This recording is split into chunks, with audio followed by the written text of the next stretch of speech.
seperti biasa, hari ini edisi Jumat 22 Januari 2021 kami kembali menyapa para sahabat semuanya dalam program kami yaitu Sapa Pagi. Nah, untuk hari ini kita kembali mengulas berita yang ada di koran dan buku-buku hari ini dan pada buku-buku online. Nah, untuk itu para sahabat, bantu kami untuk like dan subscribe-nya di channel YouTube kami dan follow Instagram kami di Harian Ada Buku-buku, karena kami selalu menyajikan berita yang terupdate kepada para sahabat semuanya seputar Kabupaten Mukomuko dan kecamatan yang ada di Kabupaten Mukomuko. Ada apa aja sih berita yang ada di koran hari ini? Nah, kita langsung aja ke berita utama, yaitu ada KPU langsung serahkan SK usulan pelantikan, Sapuan Basri resmi ditetapkan. Sebagaimana sudah diagendakan kemarin Komisi Pemilihan Umum atau KPU Kabupaten Mukomuko secara resmi menetapkan pasangan Sapuan Basri sebagai calon bupati dan wakil bupati Mukomuko, di mana pasangan ini meraih 55.112 suara atau mengantongi 56,9% dari seluruh suara sah. Tidak mau menunggu, KPU juga langsung serahkan hasil pilkada ke pimpinan DPRD Mukomuko untuk usulan pelantikan ke Kemendagri melalui Gubernur Bengkulu. Disampaikan Ketua KPU Mukomuko Irsyad Kamaludin seiring dengan sudah ditetapkannya secara resmi pasangan nomor urut 2 Sapuan Basri sebagai pemenang. Maka hari ini pihaknya akan langsung menyampaikan hasilnya ke DPRD Mukomuko. Bersamaan dengan SK pengusulan pelantikan, langkah berikutnya Dewan yang menyiapkan usulan bersama pemerintah daerah. Sesuai dengan ketentuan ketetapan, setelah penetapan, KPU langsung akan menyerahkan hasilnya ke DPRD Mukomuko untuk usulan pelantikan bupati dan wakil bupati yang baru, kata Irsyad. Lanjutnya, penetapan pasangan terpilih yang dilakukan kemarin sesuai dengan ketentuan di mana KPU daerah yang tidak berperkara diberi waktu 5 hari setelah dikeluarkannya rilis perkara di Mahkamah Konstitusi. Penetapan ini juga menandai selesainya tahapan pemilihan Bupati Mukomuko. Namun tugas KPU terkait pilkada masih berjalan hingga sampai pelantikan kelak. Penetapan selesai artinya satu tahapan penting lagi sudah kita laksanakan. Namun tugas KPU hingga pelantikan dilakukan, maka syarat usulan pelantikan langsung disampaikan ke Dewan. Pihak Sapuan Basri, Novesa Herman yang langsung menerima hasil penetapan dari KPU kemarin mengatakan Sapuan Basri berhalangan hadir, maka ia bersama dengan tim diminta mewakili. Ketidakhadiran Sapuan dan Basri disebabkan oleh beberapa hal. Salah satunya karena Sapuan masih berada di Jakarta dan belum disarankan pulang, sebab ditakutkan kehadiran Sapuan memunculkan keramaian di masa pandemi COVID-19 ini. Sedangkan calon wakil bupati saat ini sedang sakit berada di Bengkulu. Langkah berikutnya pihak Sapuan Basri menunggu proses hingga pada pelantikan kelak. Yang jelas kita berterima kasih pada semua penyelenggara pilkada, pihak keamanan dan semua lapisan masyarakat atas suksesnya pilkada ini. Ya, sekali lagi kami ucapkan selamat kepada Sapuan Basri yang telah menang pada pemilihan bupati dan wakil bupati yang dilaksanakan pada 9 Desember tahun 2020 yang lalu. Dengan ini kita masih menunggu pelantikan secara resmi. Dalam hal ini KPU Mukomuko langsung menyerahkan surat SK-nya kepada Dewan agar ditindaklanjuti dan akan segera dilakukan pelantikan bupati terpilih. Dalam hal ini Sapuan Basri sendiri meraih 55.112 suara atau 56,9% suara yang sah. Ya, sekali lagi mengucapkan selamat kepada Bapak Sapuan dan Basri, semoga bisa memimpin Kabupaten Mukomuko ini dengan baik. Kita lanjut ke berita berikutnya. Di sini ada 3 petugas pilkada meninggal, KPU serahkan santunan 60 juta rupiah. Diketahui selama proses pilkada terdapat 3 orang petugas penyelenggara di bawah naungan Komisi Pemilihan Umum atau KPU Mukomuko meninggal. Masing-masing 1 orang sekretaris PPK Kecamatan Terang Jaya, Kedua, petugas PPS Ranah Karya Kecamatan Lubuk Pinang dan petugas ketertiban TPS di Desa Kota Praja Kecamatan Air Majuto. Kemarin KPU Mukomuko menyerahkan santunan pada ahli warisnya berupa uang tunai 60 juta rupiah atau 20 juta untuk masing-masing. Ketua KPU Mukomuko Irsyad Kamarudin menjelaskan, santunan yang diberikan sesuai dengan petunjuk dari KPU RI dan KPU Provinsi terhadap petugas yang mengalami musibah.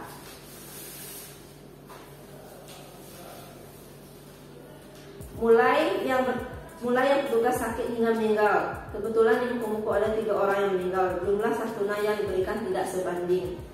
Tapi ini juga mengacu dari arahan KPU RI. Santunan diserahkan secara langsung pada ahli waris diharapkan dapat sedikit meringankan. Santunan ini sebagai bentuk kepedulian KPU terhadap petugas yang mengalami musibah, baik kecelakaan maupun meninggal, dan juga KPU RI memerintahkan KPU daerah memberi santunan tersebut.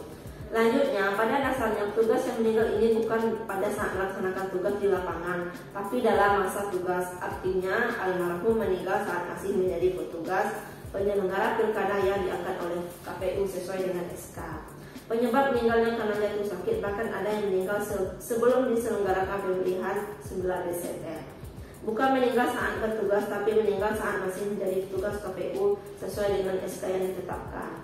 Masih dikatakannya, atas nama KPU Mukomuko pihaknya mengucapkan belasungkawa dan berharap keluarga yang ditinggalkan diberi ketabahan. Bantuan santunan ini juga diharapkan sedikit membantu walaupun sifatnya sedikit terlambat karena KPU harus koordinasi lebih dulu ke KPU RI dan provinsi. Kami keluarga besar KPU turut berduka dan mohon maaf lambatnya penyerahan santunan karena memang ada proses yang harus dilalui. Ya, diharapkan dengan adanya santunan yang masing-masing 20 juta per orang menerima dapat meringankan beban yang langsung diterima oleh ahli waris. Dalam hal ini, selama masa pemilihan bupati dan wakil bupati itu terdapat 3 orang petugas KPU yang meninggal dunia, 1 orang sekretaris PPK Kecamatan Teramanjaya, 1 orang petugas PPS Ranah Karya Kecamatan Lubuk Pinang, dan 1 orang petugas ketertiban TPS di Desa Kota Praja Kecamatan Air Majuto. Dan semoga saja dengan adanya santunan ini dapat meringankan beban para ahli waris, dan kita berharap dan berdoa semoga keluarga yang ditinggalkan dapat menjalani kehidupan yang kembali normal. Kita lanjut ke berita selanjutnya. Ada ini masalah honor daerah. Perpanjangan SK honorer belum ada kepastian. Nasib tenaga kontrak atau honorer daerah di Kabupaten Muko belum ada kepastian. Selain belum terima gaji sejak Oktober 2020 hingga belum tentu kapan dibayar, ternyata perpanjangan SK untuk 2021 juga belum jelas. Alasannya sekarang masih menunggu keputusan Bupati dilanjutkan atau tidak. Sekda Dr. Anus Haji Mardiohan saat ditanya mengaku untuk SK perpanjangan draftnya sudah disiapkan. Namun ia belum bisa memastikan kapan ditandatangani Bupati, bahkan Sekda tidak berani memastikan SK kontrak honor ini akan diperpanjang karena semuanya masih menunggu petunjuk dari Bupati. Kalau data dan draft SK sudah ada dan disiapkan, tapi kapan belum tahu. Mudah-mudahan secepatnya sudah ada petunjuk Bupati, kata Sekda. Untuk masalah honor tenaga kontrak belum dibayar juga masih menunggu hasil audit dan anggaran.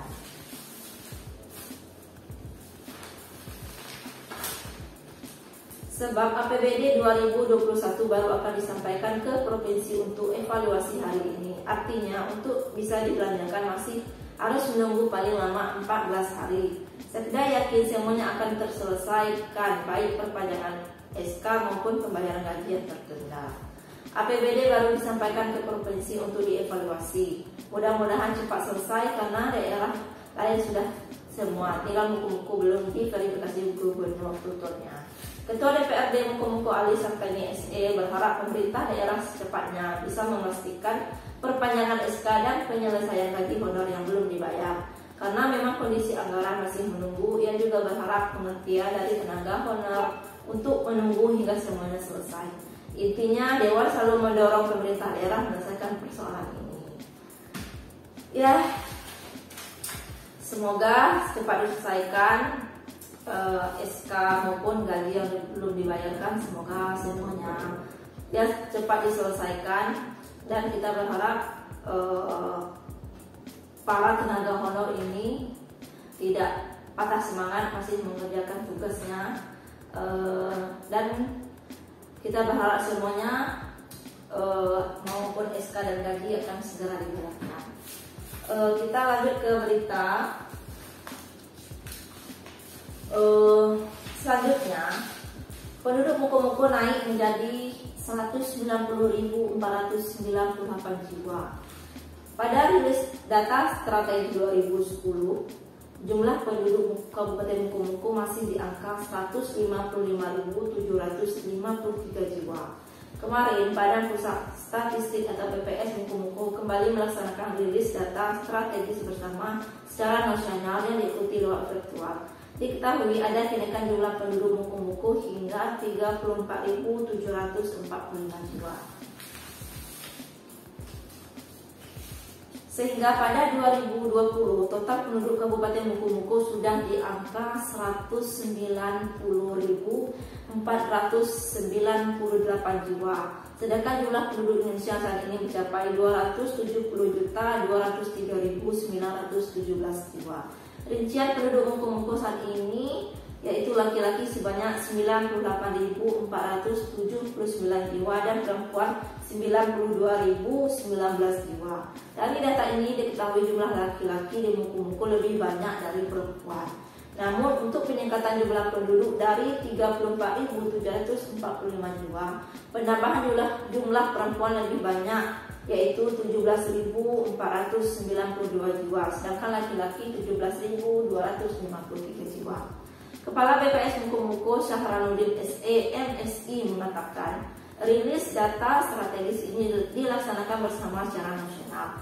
Data ini merupakan hasil sensus yang dilakukan Badan Statistik tahun 2020. Sesuai dengan yang terlihat, terjadi peningkatan jumlah penduduk cukup tinggi. Ini adalah data terbaru penduduk Kabupaten Moko-Moko dan nasional, di mana ada kenaikan jumlah penduduk hingga 34.745.000 jiwa dari 2020 lalu. Kepala Dinas Kominfo Moko-Moko Haji Bustari Maler mengatakan, kebetulan pihak BPS menggunakan fasilitas yang ada di Kominfo untuk melaksanakan kegiatan rilis data strategis penduduk secara virtual. Sebetulnya mereka harus hadir langsung, tapi karena kondisi pandemi sehingga dilakukan melalui video conference. Yang jelas, pemerintah daerah menyambut baik program ini dan mendukung sepenuhnya BPS dalam melaksanakan tugasnya. Ya, di sini terdapat kenaikan jumlah penduduk Kabupaten Moko-Moko yang data awalnya dari tahun 2010 itu berjumlah 155.753 jiwa. Sedangkan di tahun 2020 naik jadi 34.745 jiwa, dan dengan total penduduk Kabupaten Moko-Moko saat ini yaitu 190.498 jiwa. Sedangkan penduduk yang berjenis kelamin laki-laki itu 98.479 jiwa, sedangkan perempuan 92.019 jiwa. Nah, dari data ini kita dapat memastikan jumlah laki-laki lebih banyak dibandingkan perempuan yang ada di Kabupaten Moko-Moko. Ya, semoga ini menjadi acuan kita. Ini data terbaru yang dikeluarkan oleh Badan Pusat Statistik Kabupaten Moko-Moko. Kita lanjut ke berita yang ada di Kecamatan Lubuk Pinang. Di Kecamatan Lubuk Pinang ada berita sawit masih andalan ekonomi warga. Secara umum, hasil perkebunan sawit merupakan andalan warga Desa Sungai Rengas, Kecamatan Mokoto untuk ekonomi. Dalam menunjang ekonomi, tentunya juga didorong fasilitas yang mudah. Hampir setiap tahunnya, Pemdes setempat lewat aspirasi masyarakat dalam usaha tani masih menjadi prioritas mereka. Kades Jamaluddin menurutnya, dalam usaha tani tak terlepas dari program desa lantaran masyarakat setempat masih andalkan hasil perkebunan sawit untuk ekonomi. Ia mengaku secara umum sawit merupakan gerbong pertama warga untuk menunjang ekonomi. Maka dari itu, jalan usaha tani tak terlepas setiap tahunnya dibangun, baik itu koram maupun labat beton di area jalan menuju lahan warga.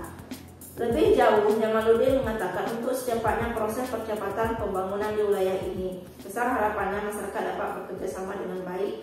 Sebab untuk mewujudkan majunya pembangunan di wilayah tentunya tak terlepas dari peran masyarakat.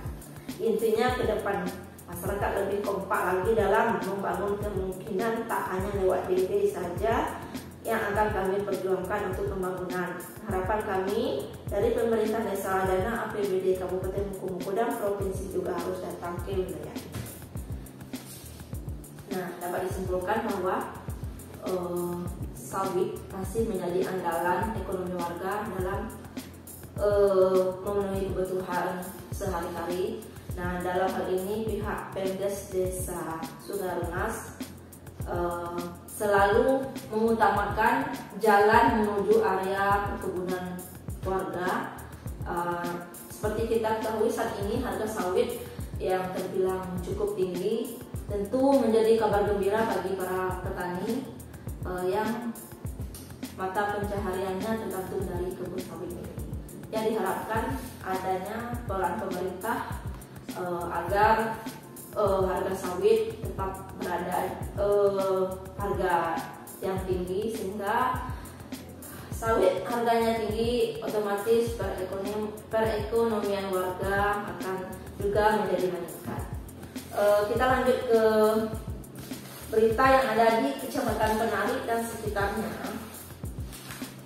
Di sini ada di Kecamatan Teraman Jaya, masyarakat harap Surat Edaran Nomor 360/2020/COVID-19 12/2020 dicabut.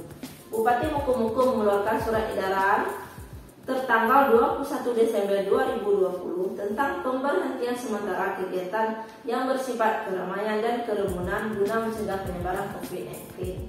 Dengan adanya SE ini, banyak warga yang batal menggelar pesta pernikahan, padahal kegiatan sudah matang. Meskipun warga siap menerapkan protokol kesehatan secara ketat, tetap tidak diizinkan menggelar pesta. Satu sisi hal ini baik karena tidak ada keramaian atau perkumpulan massa. Di sisi lain hal ini juga dianggap merugikan masyarakat.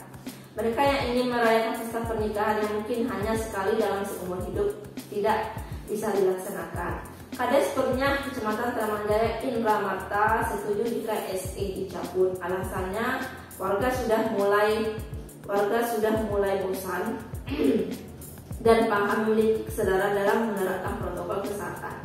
Ia juga menyampaikan dirinya bersama kades lain tergabung dalam tim satuan tugas Satgas penanganan COVID-19 tingkat kecamatan. Hampir setiap hari Satgas ingin melakukan sosialisasi penerapan protokol kesehatan. Seiring dengan berjalannya waktu, kesadaran warga memakai masker, cuci tangan dengan sabun dan serta jaga jarak semakin meningkat.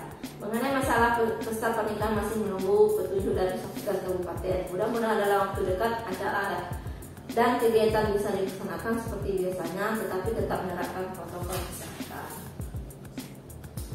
Ya, ini merupakan sedangkan harapan warga agar surat edaran dari Bupati ini segera dicabut karena dianggap merugikan, karena banyak warga yang saat ini ingin melaksanakan pernikahan, jadi mereka harus menunggu atau mereka paksa membatalkan acara tersebut.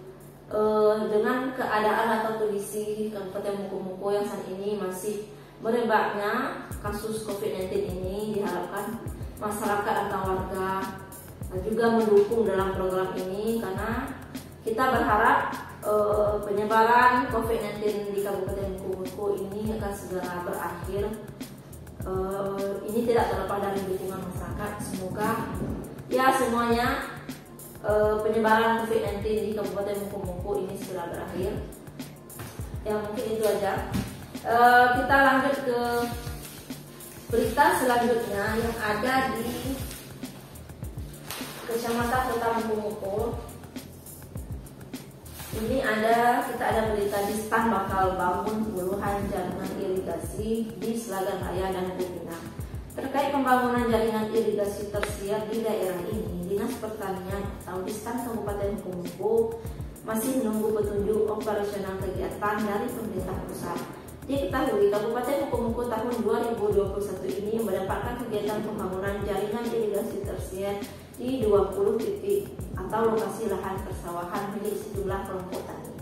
Adapun tujuan pemerintah pusat membangun jaringan irigasi tersier tersebut untuk mengairi lahan persawahan para petani, terutama sawah yang berada paling ujung yang kesulitan bahkan belum mendapatkan air dari irigasi daerah ini. Hal ini disampaikan oleh PLT Kepala Dinas Pertanian Mukomuko Junaidi SP melalui Kabid Prasarana dan Sarana Pertanian Ali Muhibin. Sampai saat ini kami masih menunggu POK dari pemerintah pusat untuk melaksanakan kegiatan pembangunan irigasi tersier. Dibangunnya jaringan irigasi tersier ini untuk mengoptimalkan keberadaan lahan persawahan milik petani yang selama ini sulit bahkan belum terjangkau air irigasi. Lanjutnya, terkait dengan pelaksanaan pembangunan jaringan irigasi tersier dalam kawasan atau daerah irigasi teknis tersebar di sejumlah wilayah, diantaranya di Kecamatan Selagan Raya dan Kecamatan Lubu Pinang, yang akan dilaksanakan secara swakelola oleh sejumlah kelompok tani setempat. Sebelum dilakukannya pembangunan, tugas teknis dari Distan Provinsi dan Kabupaten akan turun langsung ke lokasi lahan persawahan milik kelompok tani. Tujuannya untuk melaksanakan verifikasi calon petani dan calon lokasi pembangunan jaringan irigasi tersier. Kita berharap daerah ini segera mendapatkan POK untuk melaksanakan pembangunan jaringan irigasi tersier sehingga kelompok tani bisa cepat melaksanakan pembangunan. Untuk teknis pembangunannya masih sama dilakukan oleh kelompok tani dengan cara swakelola. Ya, ini merupakan kabar yang sangat gembira bagi para petani. Di Kabupaten Mukomuko sendiri tahun ini 2021 mendapatkan jatah bangunan jaringan irigasi tersier itu di 20 titik. Yang ini tersebar di Kecamatan Selagan Raya dan Kecamatan Lubu Pinang. Dan kita berharap segera akan dibangun secepatnya dan segera dikeluarnya POK dari pusat sehingga pembangunan jaringan tersier ini akan segera dilaksanakan. Kita lanjut ke berita yang ada di Radar Mukomuko Online hari ini. Ini masih berkaitan dengan Bupati Mukomuko terpilih ditetapkan barisan pemenangan. Sapuan Wasri ucapkan terima kasih.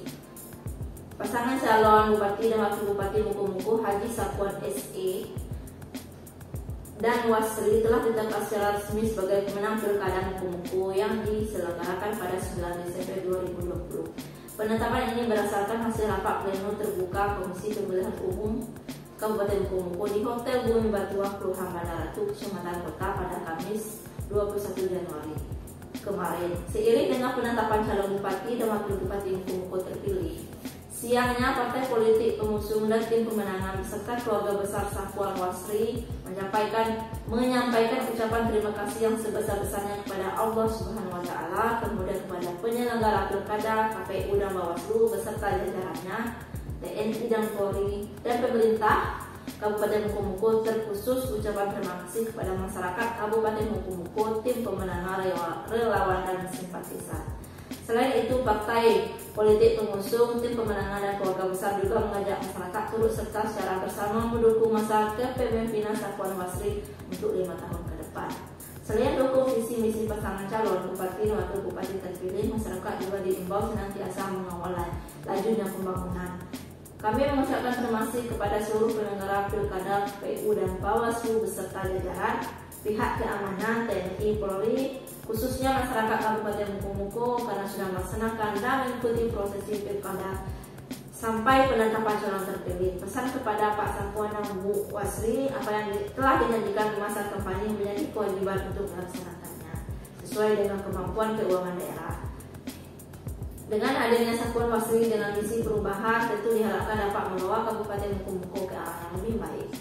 Ungkap Wisnu Hadi SE, mewakili parpol pengusung. Senada yang disampaikan Armansa SP selaku mewakili partai pengusung Sapuan Wasri, Sebagai partai politik pengusung pasangan ini, pihaknya memiliki tanggung jawab moral untuk tetap mengawal lajunya pemerintahan di masa kepemimpinan Sapuan Basri.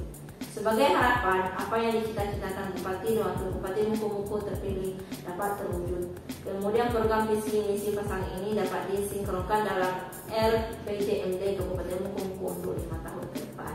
Harapan ke depan kepada Bupati dan Wakil Bupati terpilih dapat menjalani seluruh janji-janji kampanyenya dan rencana program kerjanya dapat dituangkan dalam RPJMD Kabupaten Mukomuko. Semoga ada perubahan perbaikan untuk Kabupaten Mukomuko, terutama dalam membangun kebutuhan hajat hidup masyarakat di Kabupaten Mukomuko.